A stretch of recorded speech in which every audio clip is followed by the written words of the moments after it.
Waris Hindi novel part 3। Good morning, have a nice day. Hello India.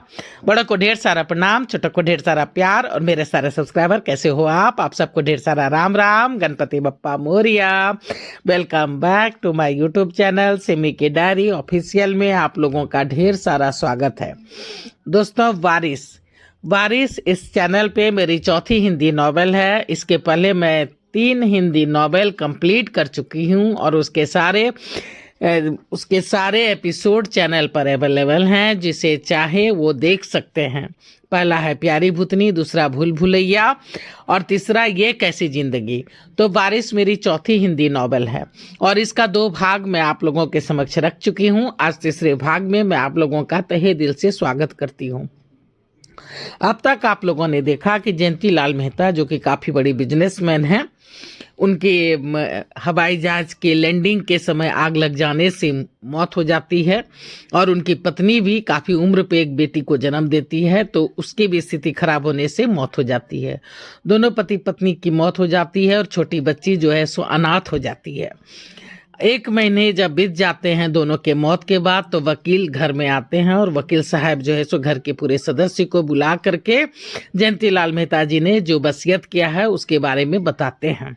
वसीयत में साफ साफ लिखा हुआ है कि उसका वारिस जो है, उसके सारी संपत्ति, सारी प्रॉपर्टी उसके बच्चे को मिलेगी और अगर उसका बच्चा अगर नहीं रहता है, दुनिया में कुछ हो जाता है, तो ऐसी स्थिति में सारी संपत्ति सरकारी ट्रस्ट को चली जाएगी।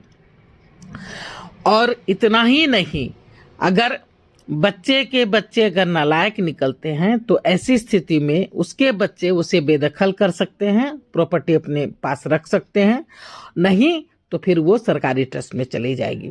तो इस तरह के वसीयत सुन करके घर परिवार के लोग काफ़ी क्षुब्ध हो जाते हैं, सबके चेहरे के तोते उड़ जाते हैं और घर में काफ़ी खुसुर फुसुर हो जाती है। किसी को भी यह वसीयत मंजूर नहीं है, सभी इसके विरुद्ध आवाज उठाने लगते हैं। लेकिन कौशल्या देवी बात को संभालती है और सारी बात क्लियर करती है कि तुम लोगों का कुछ भी नहीं है, जो भी है जयंती लाल का मेहनत का है और उसके हिस्से के पैसे से सब कुछ बना है। तुम लोग के लिए जो पैसा तुम लोग का हिस्सा का था वो अभी भी सही सलामत बैंक में रखा हुआ है। तो यहाँ तक मैं आप लोगों के समक्ष रख चुकी हूँ। अब आगे मैं तीसरे पार्ट में आप लोगों का तहे दिल से स्वागत करती हूँ और आगे रखने जा रही हूँ कि वसीयत सुनने के बाद कोई भी घर में खुश तो नहीं है। अब आगे देखिए। इधर सोमदत्त और सोनाली की हालत भी खराब थी। मौके की नाजाकत को देख करके तीनों बहनों ने वहां से जाना ही मुनासिब समझा था। सभी अपने पति और बच्चों के साथ वहां से चली गई थी। घर, फैक्ट्री और ऑफिस की सारी जिम्मेदारी कोर्ट के हवाले हो गई थी। नौकर चाकर, ड्राइवर, माली, रसोईया, पियून और सभी ऑफिसर्स वर्कर्स की तनख्वाह वो ही पेमेंट कर रहे थे, कोर्ट ही पेमेंट कर रहे थे। घर में राशन पानी और नन्ही बच्ची की देखरेख के सारे खर्चे भी बैंक ही दे रहे थे। देवदत्त और सोमदत्त के परिवार को मुफ्त में रहना और 4 वक्त का खाना नाश्ता तो मिल जाता, पर बाकी खर्चे खुद के करने पड़ते। ड्राइवर तो मुफ्त के थे, गाड़ी मुफ्त के थे, पर पेट्रोल खुद भरवाना पड़ता। दवाई, दारू, कपड़े लत्ते, बच्चों की पढ़ाई सभी अपने पैसों से करने पड़ते। दोनों भाई चिड़चिड़ा से गए थे। कौशल्या देवी ने अपने आप को नन्ही बच्ची की देखरेख में लगा रखा था। घर की सारी बागडोर अपने हाथ में ले ली थी। सोमदत्त के 2 बेटे थे। अजय अभी 10वीं में पढ़ रहा था और विजय 12वीं में था। देवदत्त बड़ा था और उसका बड़ा बेटा रोशन पढ़ लिख कर कारोबार संभाल रहा था, पर अभी एक बेटा और एक बेटी छोटे थे जो पढ़ रहे थे। घर में सब मिला करके 11 सदस्य थे। छोटी बच्ची का तो जैसे नामकरण ही नहीं हुआ था, उसकी तो किसी को चिंता ही नहीं थी। आखिर हार फार कर कौशल्या ने ही उसका नाम काजल रख दिया था। काजल धीरे धीरे बड़ी होने लगी थी। समय बीतता जा रहा था, सब कुछ उसका होकर भी उसका कुछ नहीं था। घर में बड़े बच्चों का दबदबा था। काजल को हर बात पे डांट फटकार मिलती। जो कुछ भी उसके लिए आता, तानिया जो कि उससे बड़ी थी बहन, उसे छीन लेती, मानो जैसे वो उसका ही हो।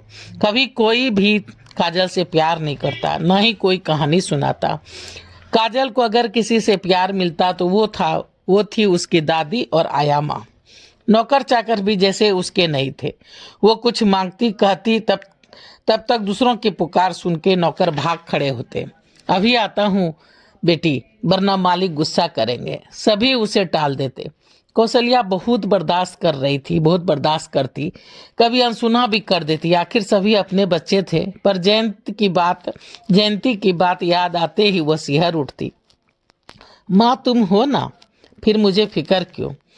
आखिर एक दिन उसने निर्णय ले ही लिया था। खाने के टेबल पे, देवदत्त तुम जयंत की कुर्सी पर आज से नहीं बैठोगे। क्या? क्यों माँ? पर भैया के जाने के बाद मैं ही घर में सबसे बड़ा हूँ। ये कुर्सी काजल की है, काजल इस पर बैठेगी। काजल तुम इस पर बैठो। ये क्या माँ, आप एक बच्ची के कारण मेरा अपमान कर रही हैं। ये बच्ची नहीं है, तुम सबों की अन्नदाता है, तुम्हारे भाई की अमानत है। इसे तकलीफ दोगे तो जयंती और कुंती की आत्मा करहा उठेगी। भगवान से डरो। क्या ये सवेरे सवेरे शुरू कर दिया आप लोगों ने? राजू नाश्ता ला। जी मालिक। और एक बात, तुम सब नौकर भी सुन लो कान खोलकर। काजल जब जिसे पुकारेगी वो दौड़ के जाएगा, सारे काम छोड़ के, वरना उसकी छुट्टी। उसे अपने नौकरी से हाथ धोनी पड़ेगी। जी माँ जी। सभी नौकर चाकर डर गए। मैं एक एक करके सारे नौकर को निकाल दूंगी, फिर काम तुम दोनों बहू करना। ये क्या माँ जी, आज सवेरे सवेरे आपने भांग पी रखी है क्या? तमीज से बात करो बहू, वरना इस उम्र में भी मैं तुम्हें मायके भेजवा सकती हूँ। सभी सकपका गए। और तुम सब भाई हो इसके, इसे राखी बंधवाओगे, इसे तंग नहीं करोगे, ना ही इसका कोई अब सामान लोगे। सभी बच्चों ने बुरा सा मुंह बनाया। क्या माँ, आप क्यों इन लफड़ों में पड़ रही हैं? हम सब हैं ना। जैसे ये 3 साल से फैक्ट्री संभाल रखी है, वैसे भी घर भी संभाल लेंगे। आप बस पूजा पाठ में ध्यान दीजिए। तुम सब फैक्ट्री ही संभालो, मेरा पूजा पाठ मेरा घर ही है। मेरी बात को काटने की कोशिश तुम लोग मत करो। दादी माँ, आप हमारी दादी हो, इसकी नहीं, फिर इसकी तरफदारी क्यों कर रही हो? तभी बच्चे बोल पड़े। ये तुमसे किसने कह दिया कि मैं सिर्फ तुम्हारी दादी हूँ? डॉली बंगले तकने लगी। देखो यहाँ कोई तेरा मेरा नहीं है, और ज्यादा तेरा मेरा करना है तो मैं फैक्ट्री से तुम दोनों को एक एक फ्लैट दिलवा देती हूँ, जैसे और एम्प्लाई को मिला हुआ है। तुम सपरिवार उसमें जाके रह सकते हो। सभी सख्ते में आ गए थे। सबों ने नाश्ता खत्म किया और अपने अपने कामों में लग गए। समय धीरे धीरे बीतता रहा। काजल स्कूल जाने लगी। कौशल्या ज्यादा से ज्यादा कोशिश करती कि काजल के साथ नाइंसाफी ना हो, सभी उसे प्यार दे, पर अकेली बूढ़ी औरत कितना चिकचिक रोज करे, कितना सबों को समझाए। काजल को चोरी चुपके धमकी मिलती, डांट खानी पड़ती, मार भी पड़ती। दादी को बताया तो देख लेना। काजल गुमसुम सी रहती, सोने के पिंजड़े में कैद मैना की तरह। कोई ना उससे बोलता, ना कोई उससे बात करता। तो चलिए दोस्तों, यहाँ तक मैं बारिश का 3रा पार्ट ख़त्म करती हूँ। 4था एपिसोड लेके जल्द ही मैं आप लोगों के समक्ष आ जाऊंगी, तो देखिए कैसा लगता है। प्लीज़ दोस्तों मुझे सपोर्ट कीजिए। सपोर्ट करने के लिए सब्सक्राइब कीजिए, लाइक कीजिए, शेयर कीजिए, कमेंट्स कीजिए, बेल का बटन जरूर दबाइएगा, ताकि जब जब मैं वीडियो डालूंगी तो आप लोगों को नोटिफिकेशन मिल सके। अब मैं अपनी वाणी को यहीं पे विराम देना चाहती हूँ। जय भोलेनाथ, हर हर महादेव।